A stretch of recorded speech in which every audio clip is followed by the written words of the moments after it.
We are starting with part 1। अब part 1 बच्चों आप लोगों को पता होगा कि सेटिंग अप ऑफ बिजनेस का है, और ये आपका कितने मार्क्स का वेटेज रखता है पेपर के अंदर, 60 मार्क्स का वेटेज रखता है। ठीक है, यहाँ पर तो स्टार्ट करते हैं विथ क्वेश्चन नंबर 1।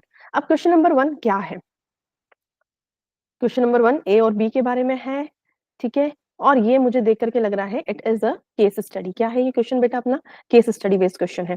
तो केस स्टडी क्वेश्चन में बेटा आई वुड सजेस्ट कि आप ना पहले क्वेश्चंस को देखिए। ठीक है, क्वेश्चंस को जब आप लोग देखेंगे तो उसके बाद में आप फिर अपन लोग केस को पढ़ेंगे। पहले अपन क्वेश्चंस देख लेते हैं कि इस केस स्टडी के बेसिस पे हमें क्या क्या क्वेश्चंस पूछे गए हैं। तो सबसे पहले देखो यहाँ पे आपको टोटल नंबर ऑफ क्वेश्चन 5 है, 3 नंबर के हैं। ठीक है, आगे क्या बोला है? पहला क्वेश्चन क्या है? पहले मैं क्वेश्चन पढ़ना चाहती हूँ। Write down the benefits of LLP being considered by A and B while discussing the legal structure of their business. ठीक है, क्या बोला है आपको? बेनिफिट्स पूछे हैं। किसके बेनिफिट्स पूछे हैं? एलएलपी के। कब? जब वो लोग अपना बिजनेस स्टार्ट करना चाहते हैं। तो आपसे क्या पूछा गया है बेटा? अगर आप अपने बिजनेस को स्टार्ट कर रहे हो और अगर आप एलएलपी फॉर्म में अपने बिजनेस को स्टार्ट करना चाहते हो तो आपको उसके क्या क्या बेनिफिट्स मिलेंगे। Do I need to go for case study? मुझे भी देखने की जरूरत है? नहीं, मुझे पता लग गया कि मुझे यहाँ पे एलएलपी के बेनिफिट्स बताने हैं। ठीक है, मैं सीधे क्या आ जाऊंगी? आंसर पे आ रही हूँ। सीधे आंसर पे आपसे क्या बोला गया है? The given benefits LLP can be considered by A and B while deciding the legal structure for their business। अगर वो एलएलपी फॉर्म पे जाते हैं तो उन्हें क्या क्या बेनिफिट्स होंगे। सबसे पहला बेनिफिट क्या होता है बेटा? Dual benefit. अब ड्यूअल बेनिफिट का मतलब क्या होता है?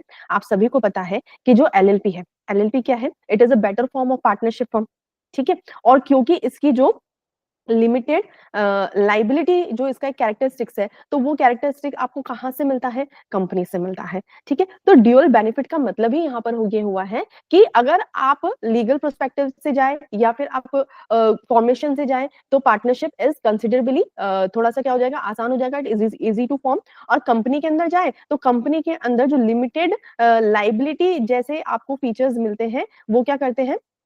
आपके लिए ज्यादा बेटर है। ठीक है, तो यहाँ पे यही बताया गया है, LLP is an alternate corporate business entity that provides the benefit of limited liability of a company. ठीक है, वही बोला है, एलएलपी क्या करता है? Limited liability of a company but allow its member the flexibility of organizing their internal management on the basis of mutually. अब देखो ये वाला इंपॉर्टेंट बात है, पार्टनरशिप के अंदर हमें क्या पता है? पार्टनरशिप पार्टनरशिप डीड से चलती है। पता है ना हमें कि पार्टनरशिप कैसे चलती है? पार्टनरशिप डीड से चलती है। तो वही चीज यहाँ पे म्यूचुअली अराइव्ड एग्रीमेंट से वो लोग क्या करते हैं? अपनी फर्म को रन करते हैं। So as in the case of partnership firm introduced in India by way of LLP act 2008, है ना। अब एलएलपी कैसे गवर्न करी जाती है, कैसे फॉर्म करी जाती है? तो एलएलपी एक्ट 2008 से करी जाती है। ये बताया आपको यहाँ पे पहला बेनिफिट। अब सेकंड बेनिफिट के बारे में बात करेंगे तो सेकंड बेनिफिट होता है आपका बेटा कॉस्ट इफेक्टिव। अब पता है हमें, अगर हम लोग कंपनी फॉर्म करने को जाएंगे, प्राइवेट लिमिटेड कंपनी अगर हम फॉर्म करते हैं तो यहाँ पे क्या बोला है? उसके कंपेरिजन में एलएलपी को जब आप फॉर्म करते हैं उसके फॉर्मेशन में फ्यूअर कंप्लायंसेस, यानी कि जो कंप्लायंस होती है, जो लीगल रिक्वायरमेंट होती है वो थोड़ी कम होती है। It's main improvement over general partnership is that it limits the liability of its partner. अब एलएलपी और पार्टनरशिप के बीच का इंप्रूवमेंट बताया है कि क्या इंप्रूवमेंट है इन दोनों में? तो इंप्रूवमेंट यही है लाइबिलिटी का। लाइबिलिटी को क्या कर दिया है? लिमिट कर दिया गया है, क्योंकि वहां पे अनलिमिटेड होती है पार्टनरशिप में और एलएलपी में लिमिटेड होती है। ठीक है, आगे क्या बोल रखा है बेटा? आगे इन्होंने बोला है थर्ड आपको बेनिफिट बताया जो नॉन स्केलेबल बिजनेस होते हैं, है ना, उनके लिए क्या है? ये ज्यादा बेनिफिशियल है, ज्यादा सुटेबल है। It if one is running a business that is unlikely to require equity funding. किस तरीके का बिजनेस है आपका कि यहाँ पे आपको इक्विटी फंडिंग की इतनी ज्यादा रिक्वायरमेंट नहीं है। वन में रजिस्टर्ड इन एलएलपी तो आप क्या कर सकते हो? एलएलपी को स्टार्ट कर सकते हो, और यहाँ पे आपको प्राइवेट लिमिटेड कंपनी और साथ में जनरल पार्टनरशिप के कॉम्बिनेशन, है ना। एलएलपी क्या? It is a combination of general partnership and private limited company. So it has यहाँ पे क्या फीचर होता है? एक limited liability like a private limited company and a simpler structure. Structure कैसा होता है? सिंपल होता है, जैसे कि एक जनरल पार्टनरशिप में आप देखते हैं। थ्री बेनिफिट्स अभी तक मैं यहाँ पे डिस्कस कर चुकी हूँ। फोर्थ बेनिफिट क्या है? Pure compliance. तो प्योर कंप्लायंस का मतलब क्या होता है बेटा? तो जो एमसीए है, मिनिस्ट्री ऑफ कॉर्पोरेट अफेयर्स, ये क्या करती है? आपको बहुत सारे कंसेशन एलएलपी को यहाँ पे प्रोवाइड करती है। एग्जाम्पल के तौर पे देखोगे तो आपको किसी भी फाइनेंशियल ईयर में जब आपका टर्नओवर 40 लाख रुपीज से क्या होता है? ज्यादा होता है, और जो आपका कॉन्ट्रीब्यूशन है अगर वो 25 लाख रुपए से ज्यादा का होता है, तभी आपको अपने बुक्स ऑफ अकाउंट्स को क्या करवाना पड़ता है बेटा? ऑडिट करवाना पड़ता है, अदरवाइज नहीं करवाना पड़ता है। Furthermore, whereas all structural changes need to be communicated to the ROC, in the case of private limited company में हर एक छोटी बड़ी बात को आपको क्या करना पड़ेगा? आरओसी को कम्युनिकेट करना पड़ेगा। लेकिन इन केस ऑफ एलएलपी ये रिक्वायरमेंट इतनी ज्यादा नहीं होती है। तो कंप्लायंस कैसा हो गया? प्योर हो गया। ठीक है, नेक्स्ट बोला नंबर ऑफ पार्टनर्स, तो नंबर ऑफ पार्टनर्स के ऊपर भी क्या है, कोई लिमिट यहाँ पर नहीं होती है, ठीक है। If one is building a large advertising agency भी अगर आप बनाना चाहते हैं, for example one need not to worry about any cap on the number of partners. अब आपको यहाँ कोई नंबर ऑफ पार्टनर्स की कोई बाउंडेशन नहीं होती कि इतने ही पार्टनर्स हो सकते हैं, आप कितने भी पार्टनर अपनी फर्म में बना सकते हैं।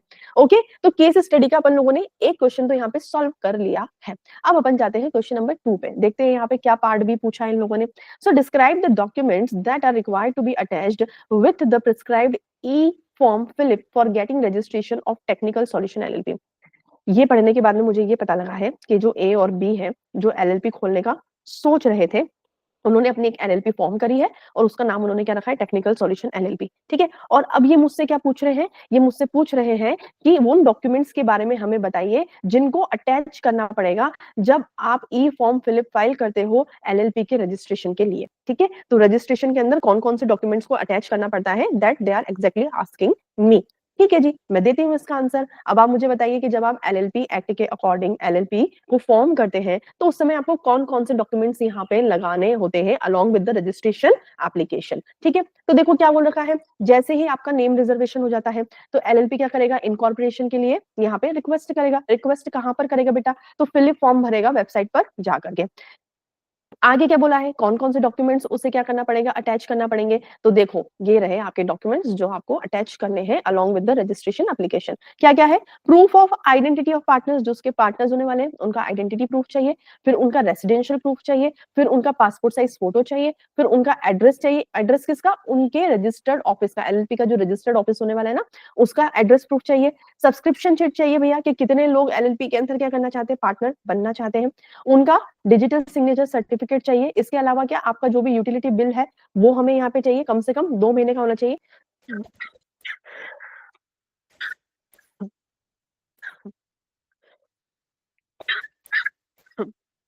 Sorry, okay. तो यहाँ पे यूटिलिटी बिल आपके पास में होना चाहिए आपके रजिस्टर्ड ऑफिस का, है ना, जो कि 2 महीने से ज्यादा पुराना नहीं हो सकता। दूसरा क्या, तो अगर आपका जो भी रजिस्टर्ड ऑफिस है वो रेंट पे या लीज पर है तो एनओसी चाहिएगी बाय द ओनर कि उसे कोई आपत्ति नहीं है। इसके अलावा कंसेंट चाहिएगी डेजिग्नेटेड पार्टनर्स की और उनकी पर्सनल डिटेल चाहिएगी। इसके अलावा एलएलपी की डिटेल चाहिएगी, या फिर आप कंपनी फॉर्म में तो कंपनी की डिटेल चाहिएगी जिसके अंदर पार्टनर या फिर डेजिग्नेटेड पार्टनर डायरेक्टर के रूप में या पार्टनर के तौर पे क्या करने वाले हैं, काम करने वाले हैं। ओके, सो ये हमारा क्या था, क्वेश्चन नंबर 2।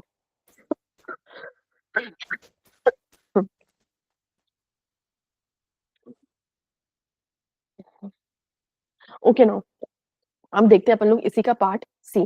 पार्ट सी हमसे क्या पूछता है, what are the key consideration of technical solution LLP when seeking investments from angel investors to finance their operations.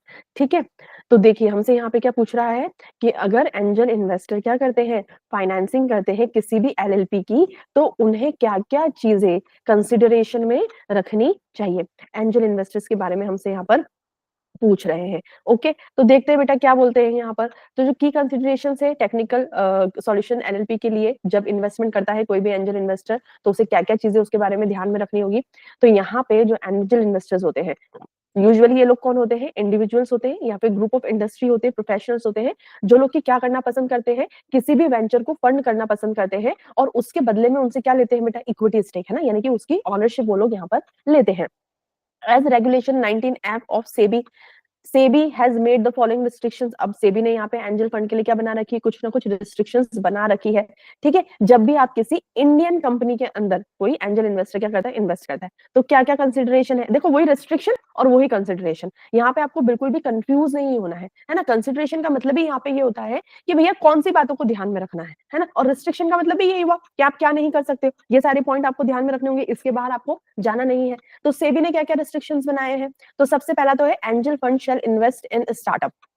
कैसे स्टार्टअप के अंदर एंजल फंड इन्वेस्ट कर सकती है बेटा, तो वो स्टार्टअप अभी इन्होंने बोल रखा है are not promoted or sponsored by or related to an industrial group whose group turnover exceeds rupees 300 crore, है ना।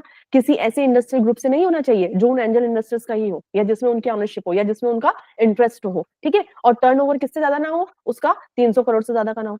Are not companies with family connection, भैया ऐसा ना हो कि ये तो मेरी वाइफ की ही क्या है, कंपनी है या एलएलपी है जिसके अंदर मैं क्या कर रहा हूँ, एंजल इन्वेस्टर बन रहा हूँ, नहीं, वो नहीं होना चाहिए। With any of the company. दूसरा क्या बोला इन लोगों ने, investment by Angel fund in any venture capital undertaking shall not be less than, कितने से कम नहीं होना चाहिए, तो 25 लाख से कम नहीं होना चाहिए और 10 करोड़ से ज्यादा का नहीं होना चाहिए।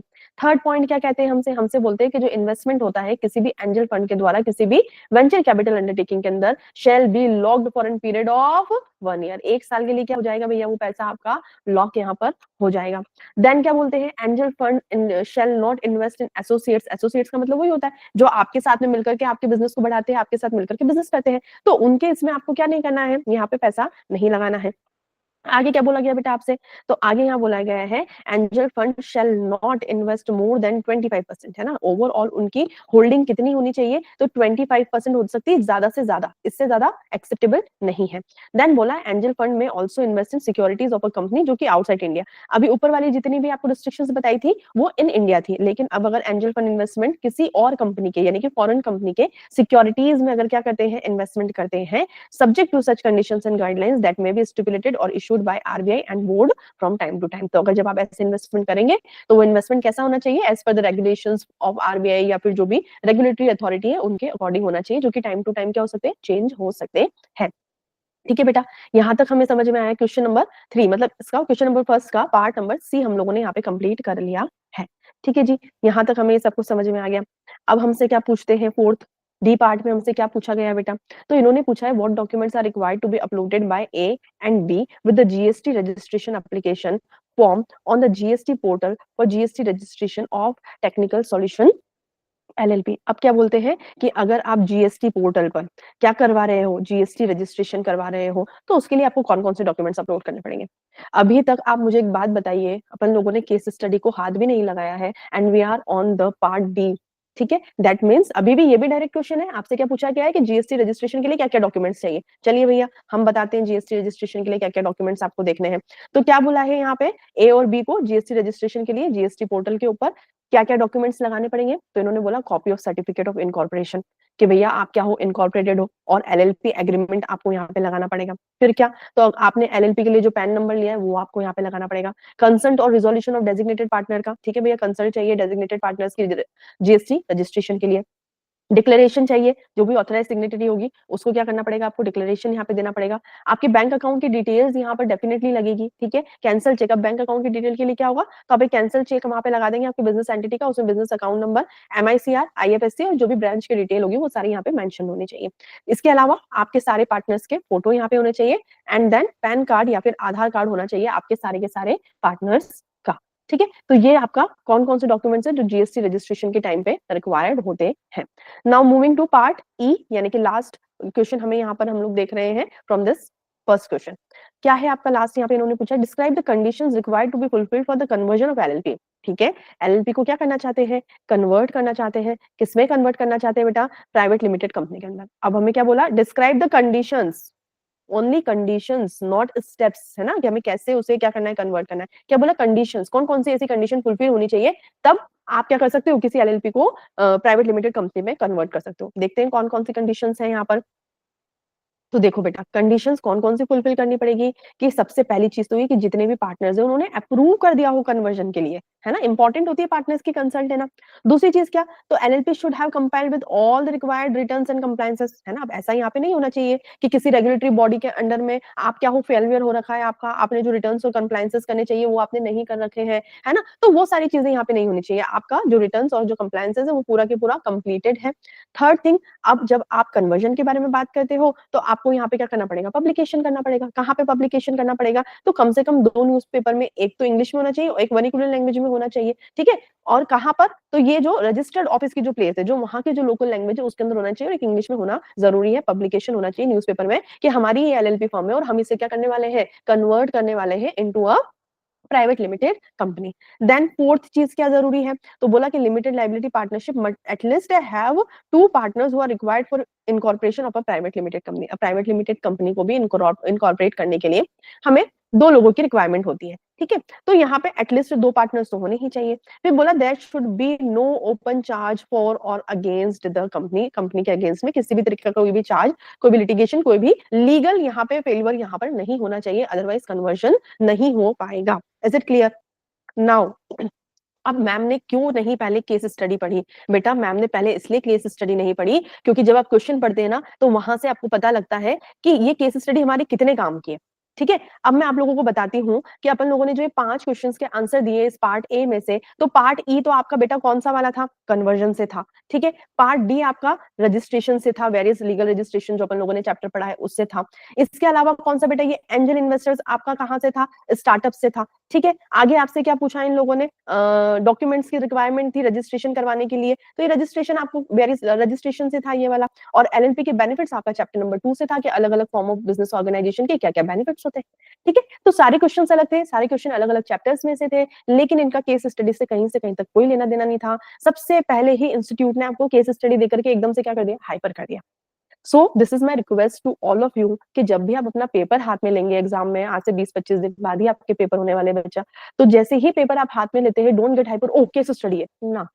You have to go through the question paper, पूरा क्वेश्चन पेपर अच्छे से पढ़िए, उसको देखिए, समझिए। कोई भी केस स्टडी होती है, आई वुड सजेस्ट कि सबसे पहले क्वेश्चंस को देखिए और इसके बाद में यहाँ पे आप टिकिंग कीजिए कि ये मुझसे कहाँ से पूछा गया है ना? फिर आपको रिलेवेंसी लगती है कि हाँ, मुझे केस स्टडी पढ़ना पड़ेगा, देन आप जाकर के केस स्टडी पर जाइए। ऑलराइट, ठीक है। अब अपन लोग शुरू करते हैं बेटा क्वेश्चन नंबर 2, ठीक है? और यहाँ पे आपको एक ये भी मेजरमेंट मिल चुका होगा कि 3 मार्क्स के क्वेश्चन के लिए आपको कैसे आंसर देना है। ऑलराइट, आप यहाँ पे प्रोफेशनल एग्जामिनेशन में इस चीज के ऊपर बिल्कुल ध्यान दीजिए, आंसर आपका पॉइंट वाइज ही होना चाहिए। ओके, ये एक टिप है आप लोगों के लिए कि पॉइंट वाइज आंसर कीजिए, समराइज्ड वे में आंसर को लिखिए, क्लियर कट लिखिए, आप कंसाइज मैनर में आपको अपने आंसर फॉर्मेशन करने हैं, ताकि कम से कम मार्क्स कटिंग के चांसेस यहाँ पर हो। आपको पेज नहीं भर करके आना है।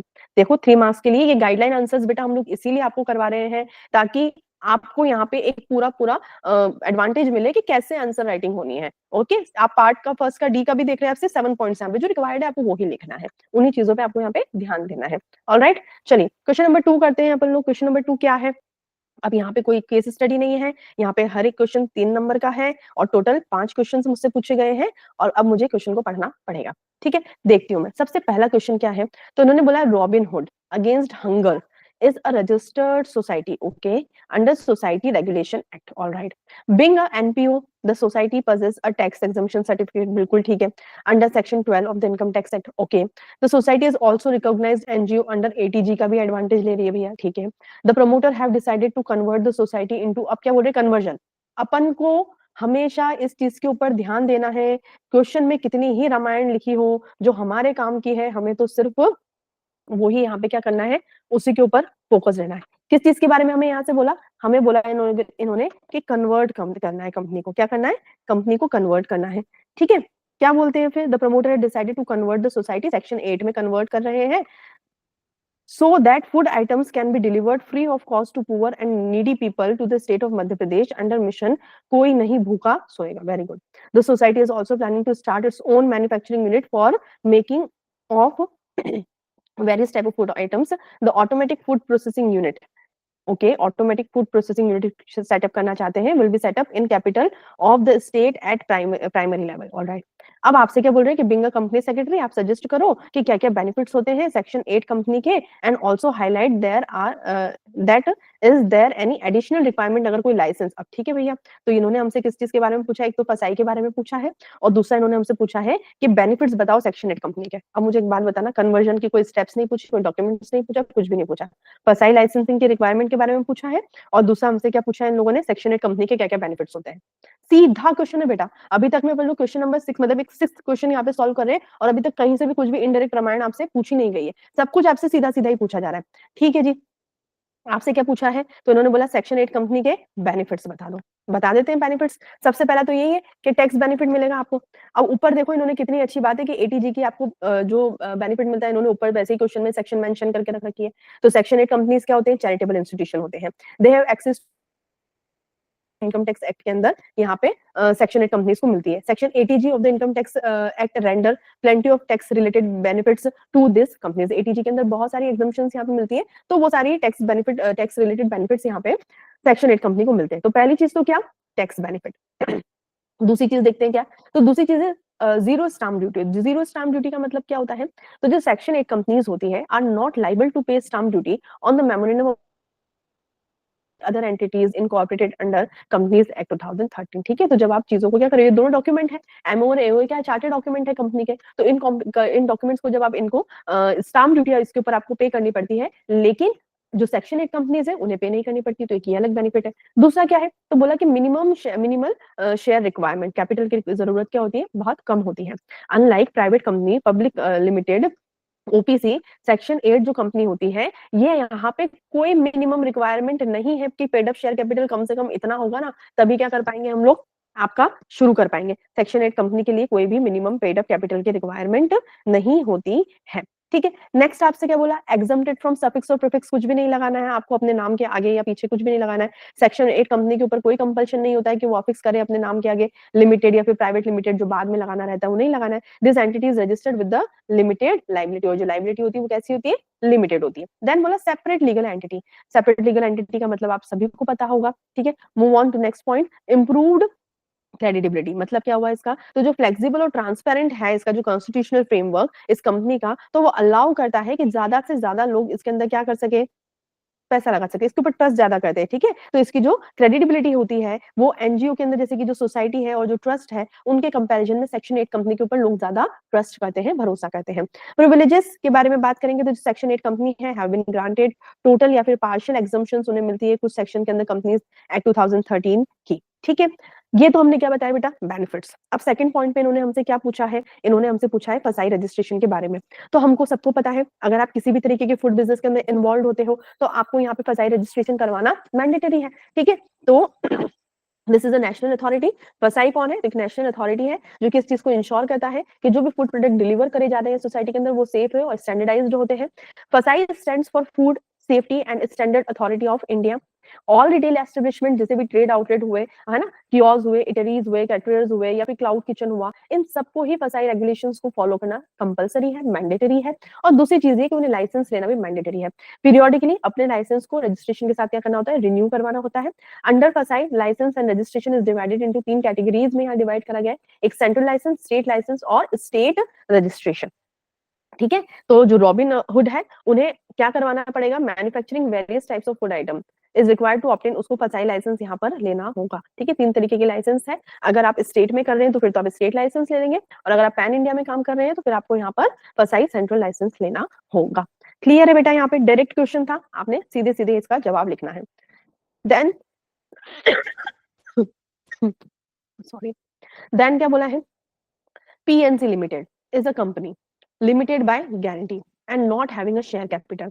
The articles of association of company given any person a right to participate in the divisible profit of a company otherwise than as a member.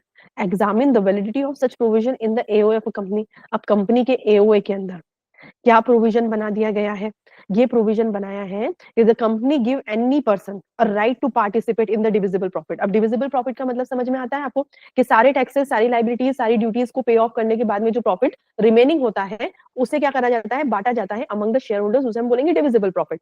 तो वो जो डिविजिबल प्रॉफिट है कंपनी के अंदर, a company gives any person a right to participate in the divisible profit of a company otherwise than as a member. अब member के अलावा कोई और ले सकता है क्या, हमारे अकॉर्डिंग तो नहीं ले सकता है। देखते हैं भैया, अब इन्होंने क्या बोला, कंपनी का टाइप क्या बताया बेटा, कंपनी लिमिटेड बाय गारंटी है और कंपनी के अंदर कोई शेयर कैपिटल नहीं है। देखते हैं क्या आंसर बनता है इसका।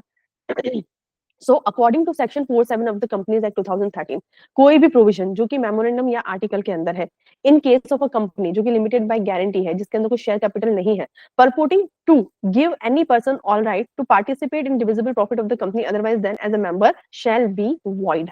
वॉइड का मतलब क्या हो गया भैया, बिल्कुल गलत है, ऐसा किसी भी तरीके का कोई प्रोविजन आप नहीं बना सकते हैं, गलत है ये। So as per section 6 of the companies act 2013, any provision contained in the memorandum article agreement और resolution shall to the extent to which it is repugnant to the provision of this act becomes or be void as the case may be। यही कहने का मतलब है कि देखो भैया, आप कुछ भी बना लो लेकिन एक्ट के बाहर जाकर के आप कुछ भी नहीं कर सकते हो, क्योंकि एमओए और एओए आपके अपने डॉक्यूमेंट से या आपकी कंपनी को डिफाइन करते हैं, आपकी कंपनी के चार्टर्ड डॉक्यूमेंट है, आप इन्हें बना सकते हैं, लेकिन एक्ट के बाहर जाकर के अगर कुछ भी होता है तो वो क्या कहलाया जाएगा, वॉइड कहलाया जाएगा। So on the basis of the above provision, जो भी एओए है पीएनसी का limited, PNC Limited to give any person a right to participate in the divisible profit of the company otherwise than as a member is invalid, गलत है। All right, समझ में आ गया हमें ये। चलिए क्वेश्चन नंबर अपन इसका पार्ट सी देखते हैं। पार्ट सी में क्या है बेटा, ए और बी है, ये दोनों क्लोज फ्रेंड है, एक रिनॉन कॉलेज से दोनों ग्रेजुएट हुए हैं, ठीक है। ये स्टार्ट करना चाहते हैं अपना एक other service provider, okay, OSP company को कमर्शियल पर्पस के लिए, कहाँ पे, रेवड़ी हरियाणा के अंदर, ठीक है जी।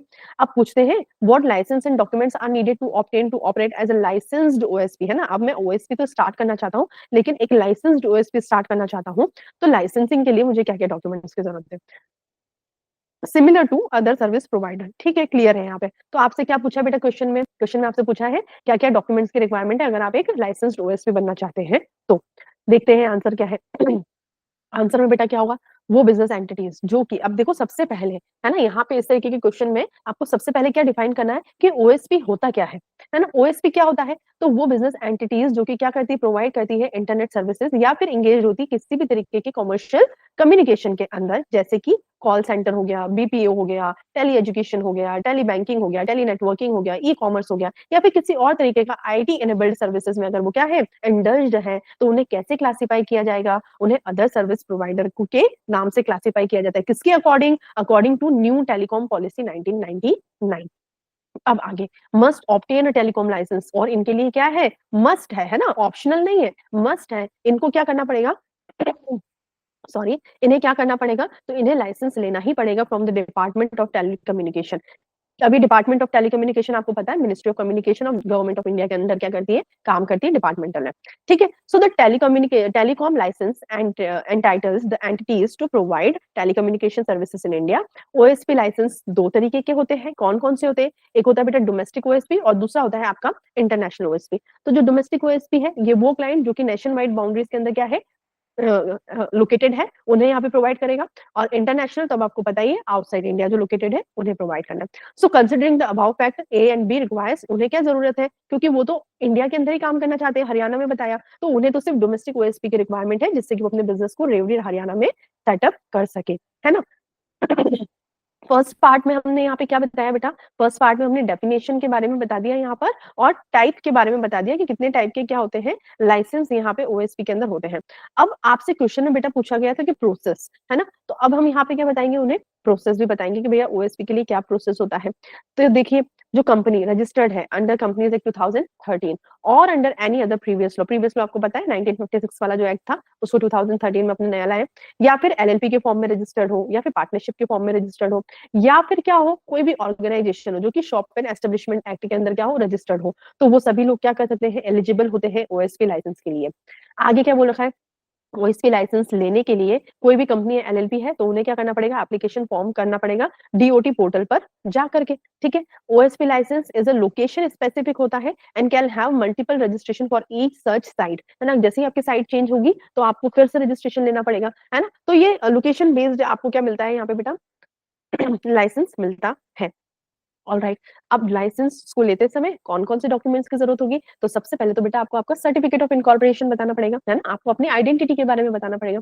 आइडेंटिटी के बारे में बता दोगे तो फिर अपने एमओ और एओए डॉक्यूमेंट्स के बारे में बताओगे। फिर अगर आप क्या हो, एलएलपी हो, तो फिर आपको अपना एलएलपी एग्रीमेंट बताना पड़ेगा। इसके अलावा फिर क्या बोलते हैं, बोर्ड रेजोल्यूशन बताना पड़ेगा, पावर ऑफ अटॉर्नी, जो कि क्या करेगी, इस चीज के लिए ऑथराइज कर रही है। देन रिजोल्यूशन, जितने भी अगर एलएलपी है तो जितने भी डेजिग्नेटेड पार्टनर्स हैं उन लोगों ने क्या करना होगा, इस चीज के लिए रेजोल्यूशन पास करना होगा कि हम लोग एज अ ओएसपी क्या करना चाहते हैं, काम करना चाहते हैं। Then a note on nature of business और activities of the proposed OSP, अब ओएसपी किस तरीके की है, उसका क्या नेचर है, उसका क्या बिजनेस और एक्टिविटी है, उस चीज के बारे में आपको एक नोट डालना पड़ेगा। इसके अलावा जो भी प्रेजेंट डायरेक्टर्स है कंपनी के अंदर उनके बारे में आपको बताना पड़ेगा। इसके अलावा अगर एलएलपी है तो डेजिग्नेटेड पार्टनर्स कौन कौन है एलएलपी के अंदर, उसके बारे में, प्रेजेंट शेयर होल्डिंग पैटर्न के बारे में, और एलएलपी भी अगर है तो उसकी भी शेयर होल्डिंग पैटर्न क्या है उस चीज के बारे में। ये जितने भी डॉक्यूमेंट्स है सारे के सारे सर्टिफाइड होना चाहिए किसी भी कंपनी सेक्रेटरी के द्वारा, और इसके अंदर जो भी एक डायरेक्टर है या फिर एक स्टैट्यूटरी ऑडिटर है या फिर पब्लिक नोटरी, है ना, इनमें से कोई भी एक व्यक्ति इसे क्या कर सकता है, सर्टिफाई कर सकता है। All documents must be certified with seal by either, है ना। अब इसको क्या करेंगे, बाय सील, जो भी डेजिग्नेटेड पार्टनर है या जो स्टैट्यूटरी ऑडिटर है उनके द्वारा क्या कर दिया जाएगा, उसको सर्टिफाई कर दिया जाएगा, इसके ऊपर सील लगा दी जाएगी। ओएसपी लाइसेंस क्या होता है, वैलिड होता है कितने साल के लिए, 20 साल के लिए वैलिड होता है, and can be extended for further period of, अगले 10 साल तक के लिए भी क्या करा जा सकता है, इसे एक्सटेंड और करा जा सकता है। State level approach for the respective state industrial department, ठीक है जी। अगर आपको स्टेट लेवल अप्रूवल के लिए कहाँ से मिलेगा, तो स्टेट इंडस्ट्रियल डिपार्टमेंट से आपको स्टेट लेवल अप्रूवल मिल जाएगा। Okay, so this is done. हमने यहाँ पे क्वेश्चन नंबर 2 का पार्ट सी तक क्या कर लिया है, कंप्लीट कर लिया है। सो अब इस पार्ट के अंदर 2 क्वेश्चंस और रहे हैं बेटा यहाँ पर आपके, part D and part E, that we will cover in our next video.